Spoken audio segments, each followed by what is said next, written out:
Coming up, we talk the latest preseason game for your New Jersey Devils taking down the rival Rangers, how that special teams has really come together this offseason, and what to expect from the fourth line. We dive in coming up next.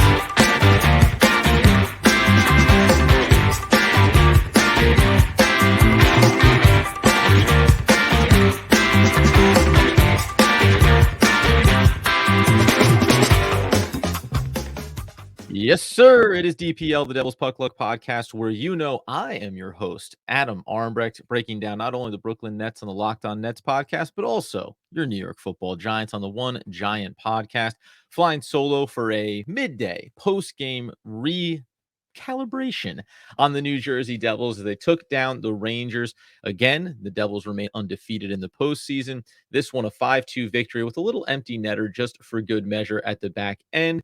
We're going to talk about, obviously, expectations for this roster going down to the fourth line.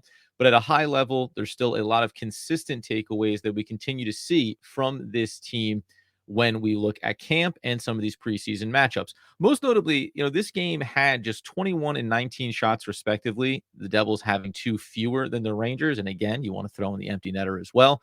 But the Devils overall this offseason, this training camp and preseason, have done a really nice job of maximizing their opportunities. And it really just speaks to what we believe is going to be a very potent offense, right? And the difference that I've seen from last year to this year, and we know at the top line they're adding in a player like Toffoli has clearly further helped to unlock Jesper Bratt, who puts more goals in the back of the net in this one. But it just feels like there is a confidence and a consistency in the final third that affords the Devils to do more of what we wanted last year. An attention to detail, moving the puck, finding the opportunities, but then likewise, when those chances come, making sure you take advantage of them, putting the pucks on net, and giving yourself a chance to get some goals. So we think about the face-off scenarios here. The Devils only won 46% of the face-offs in this game, though we do want to go inside just a little bit deeper here on the box score to note the key players that were having success or not when it comes to those offensive zone face-offs especially. But Hala came in with 40%, won 4, lost 6, split down the middle for Nico Hischier, 50% for him, 50% for Jack Hughes as well when he stepped into that circle. Other notables would be fourth line center McLeod. He came away with 3 and 3 as well. And then you have guys like Dawson Mercer who stepped in there, 1 win, 2 losses. Overall, though, the faceoffs have been another positive this training camp for the New Jersey Devils. They've been going in there with consistency and winning those. And again, especially all the way down to the fourth line, which we'll talk about a little bit more in depth here coming up. When you think about what this team is capable of offensively, it needs to start when those opportunities come in the offensive zone to win those pucks, to set up the offense, and to give yourself a chance to have some success. Really, even when we talk about the minutes breakdown here in terms of shifts, everybody offensively, I mean, nobody received outside of Palat, actually, over 16 minutes for him. Everybody else really pretty consistent there. Interesting, too, that Curtis Lazar actually only played 12:35 in this one. But if we're going to start to highlight some of the guys that we really liked coming out of this game, it's hard not to look at Lazar and continue to see now what maybe we could have seen had he been healthy or had he been able to get himself in with this team last season down the stretch and into the postseason, right? He is a scrapper. He is a grinder. We said this last episode, and that continued to carry over in this one as well. He's also an irritant. Like, I think every team needs a couple of those guys that are going to get underneath the skin of the opposition. It looks like he could be one of those. And inside of this game, by the way, at a high level, this was not a preseason game. This was a rivalry game between the Devils and the Rangers. This was chippy throughout.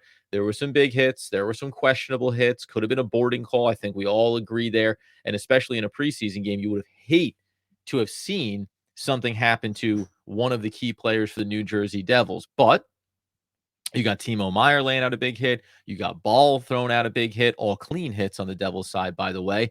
But it just starts to give you a little bit of this sample size of, I think, how the Devils can start to be the both and offensively minded, offensively driven. But we know they still need to be able to indicate that they can be physical when called upon, that they're not going to get pushed around the ice. That's something that we need to watch for in the early parts of this season.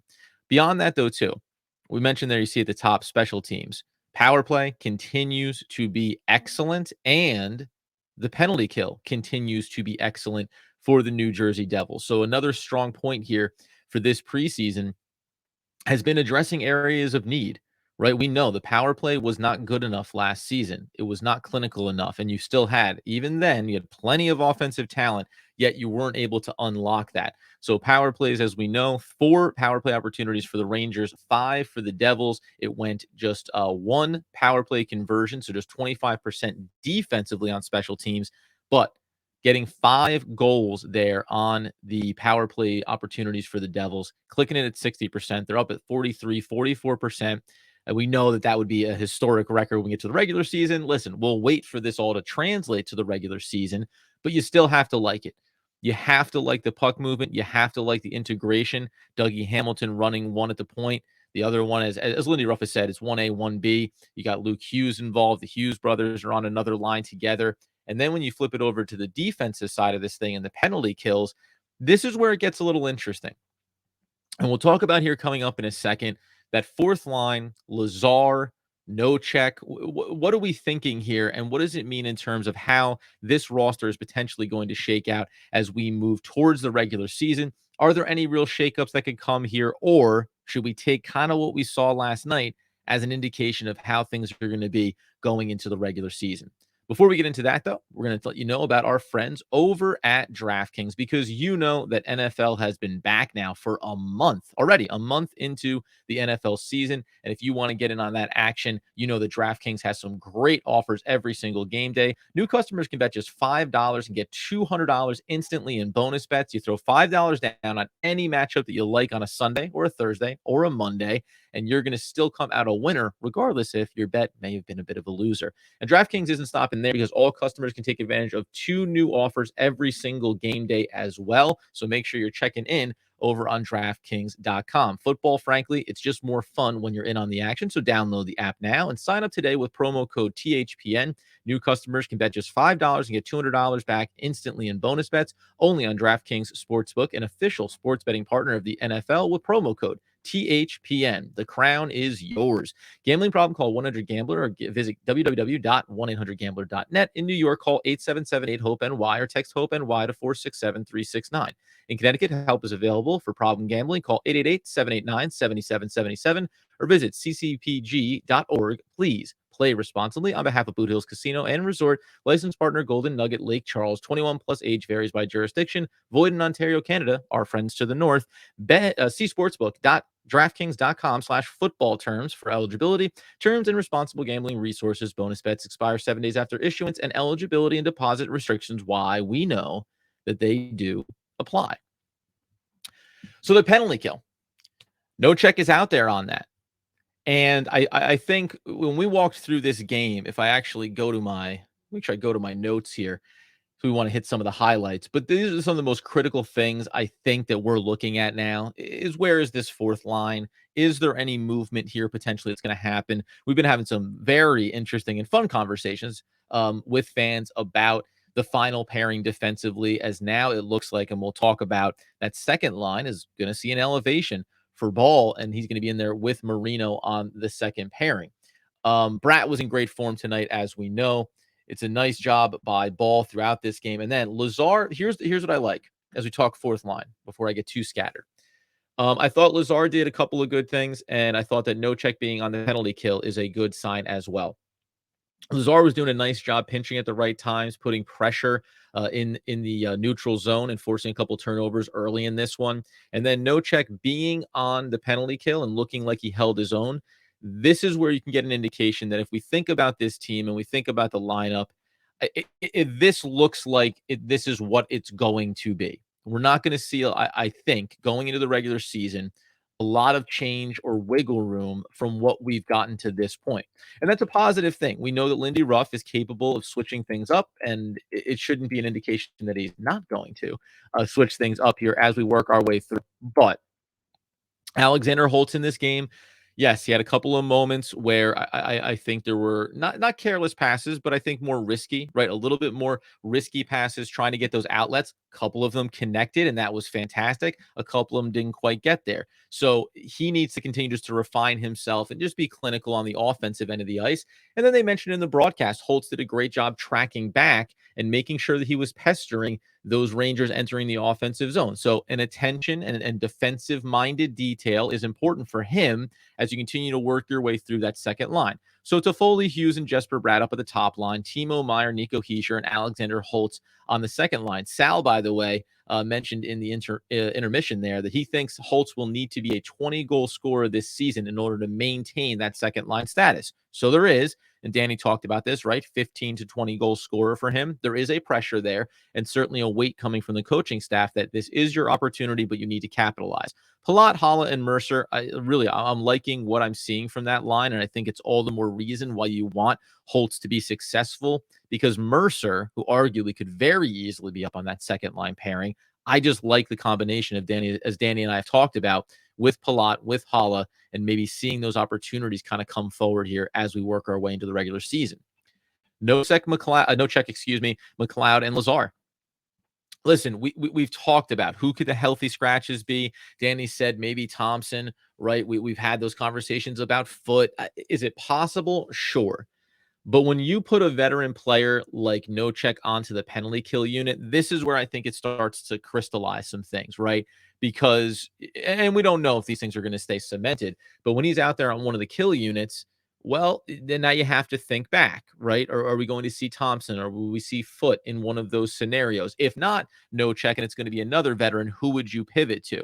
And this can come down to just getting some guys some rest throughout the final couple of preseason games. As I mentioned, you think about some of the players, Lazar only having 12 and a half minutes of ice time. Does that give you an indication? We can actually go and take a look at him, by the way, and see what his ice time has been in recent games as well. But he's the only one that sees a little bit less. I think he took a penalty in this game as well, though. I think he did. But, you take a look at those things, and then you look at those pairings down low where you have 21 plus minutes for Ball. He's on that pairing with Mercer now. You have Marino, with Marino, excuse me. He also played over 20 minutes. And then you get down to the Brendan Smith and Luke Hughes, who played around 17 minutes together. But that fourth line now, I just think that this is the way that we go. And then same thing when we get into the defensive pairings. Siegenthaler, Hamilton, Ball and Marino, Hughes and Smith. Now listen, I think Smith had some nice plays last night. And I think we just have to accept, as we have, that Smith is a bit of a mixed bag. Still a question about Miller. Still a question about, is he acclimating? Is he getting used to things, used to the system? And then you could see him push. That, I think, is the most interesting question here, if we're talking about a Nemec and whether or not we think he's going to be a part of this NHL roster or not. Now, Danny and I are still going to finalize, where does this team go from here? Are we talking about the young players? I mentioned Thompson. I mentioned Foot. Can they be healthy scratches on the offensive side? Can you get a Nemec up there as a healthy scratch on the defensive side? Even if you can, do you want that? Danny and I have debated it. The power play units continue to look very strong. When we look at those as well, they've been now for the second time here. We've seen consistency again. We had split squads. We had Jack Hughes not playing in certain games. So now it looks like the Hughes brothers are going to be on one of those pairs together. And then you'll go ahead and look to have some of these other combinations, including Alexander Holtz, really help to explore the second unit or 1A unit and continue to be a threat with consistency. So, the penalty killing units are a little bit indicative here of maybe how things are going to play themselves out. Remember, we still have Bastian to consider here. What is going on? What's going to go on with him? Where does he fit into this hierarchy right now? And if you look at him as being one of the healthy scratches, then you only have these other two opportunities. So one of two, is it Thompson and Foot that are battling for that? Is there a player on the defensive side? That's what we'll wait to see. There's really nothing negative to now take out of this, as the Devils remain undefeated throughout the preseason. That means nothing, relatively speaking, but it's better than losing, right? I mean, it's better than losing these games. And Vitek Vanacek, for what it's worth, 19 saves on 21 shots, 2 goals against, but the one was a real, you have Siegenthaler goes down. It's kind of the worst case scenario. It's a near post. He goes down to a knee looking to get the block. He effectively does, but it gets underneath his skate. They say it goes off his glove. I think the reason why it's such a hard redirect is it hits the top of his stick that he's holding in that glove hand, and that just redirects it right into the 5-hole of Vitek. So overall, Vitek had a very strong game in this one. I thought that the opportunities, the ebbs and flows of this game didn't look as drastic as sometimes it did against the Islanders, where there were these real surges and then real lulls. This was regular season hockey. And because both teams were essentially running out their top team, it felt like that intensity was certainly building there as well. I got to tell you, we're winding down the preseason. It feels like this team is ready. For everything that we've talked about some of these lower level guys, this team feels like it is ready to go into the regular season and ready to play at a high level. Watching special teams specifically in last night's game, the penalty kill units and the power plays, that's what you like to see. Now, the last power play for the Devils was a bit of a mess. They were outshot 3-1 on their power play. So that was certainly something that we don't want to see happen with too much consistency. But there was some sense of maybe this team kind of coming down to the, winding down the phases of this game. And you still have guys that are getting themselves fully amped up for regular season play. So there's going to be a little bit, I think, of fatigue that you're not normally going to consider. Last note here on No Check before we do clean things up. Now, I'll actually say it about him, and I'll also say it about Lazar, because remember, he played, as Danny mentioned this, played on the bottom line for Boston, and a team that was deep. 66 games, 7 goals, 11 assists, 18 points, right? I think you like the idea of looking at him, a player who got about 12 and a half minutes of ice time last year. He's always been in that kind of range, right?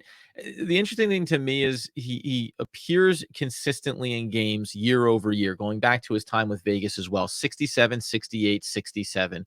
The goals are all right in line. 7, 8, 8, 8, 7. The assists are all right in line, 8, 9, picks it up a little bit over these last few seasons with 14 and 11 in Boston. And I think that that's something that can certainly happen here when we think about him on this line combination now, especially, by the way, while they'll mix and match at times, if you get into that lower line pairing, if you get out there when you have Luke Hughes in the defensive pairing, well, then you know that you have an offensive minded guy, and there's certainly some opportunities there. But that's going to mix and match as we get into it.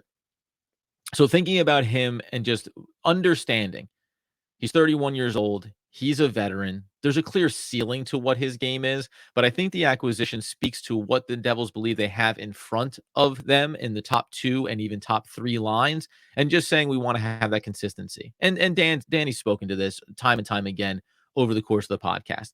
Lazar, again, just to reiterate, they brought him in, didn't quite get all the way there last year, appearing in just 4 games. He's bounced around. I mean, and I think maybe if we want to speak to what the greatest value there is you could say that this is a guy that has been from Ottawa to Calgary, back to Ottawa and Calgary and back again, Buffalo. He's been to Boston, been to New Jersey, right? Played with Vancouver. He's a career lifer who is going to need time to fully access what his value will be to this team. We already see it, but now I think turning it over into the regular season and watching that production, that's going to be fun to watch.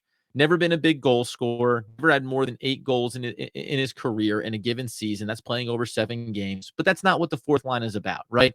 The fourth line is about being consistent, being experienced, and frankly, with McLeod there in the middle of that line, he may actually, as I talked about and we've talked about on this podcast, he may be the guy that actually starts to really offensively come open a little bit here in this upcoming season now that you've put these 2 veterans around him. Already thought that he had a great postseason. He was one of the young players that took that next step forward in the postseason last year.